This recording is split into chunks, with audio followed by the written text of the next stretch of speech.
నేను నా పరిసరాల పరిశుభ్రత కొరకు ప్రతిరోజు కొంత సమయం కేటాయిస్తానని నా వంతు కృషిగా స్వచ్ఛతా కార్యక్రమాల కొరకు శ్రమదానం చేసి పరిశుభ్ర ఆంధ్రప్రదేశ్ సాధించే సంకల్పానికి కట్టుబడి ఉంటానని ఈ రోజు పరిశుభ్రత గురించి నేను వేసిన ఈ ముందడుగు ఆంధ్ర రాష్ట్రాన్ని పరిశుభ్రంగా ఉంచుటలో సహాయం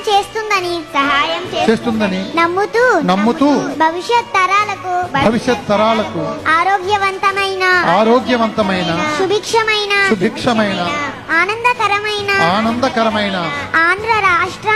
ఆంధ్ర రాష్ట్రాన్ని నిర్మించడానికి నాతో మొదలైన ఈ నిర్ణయం ద్వారా నా రాష్ట్రాన్ని స్వచ్ఛ ఆంధ్ర స్వర్ణాంధ్రగా తీర్చిదిద్దేటట్లు నా వంతు కృషి చేస్తానని ప్రమాణం చేస్తున్నాను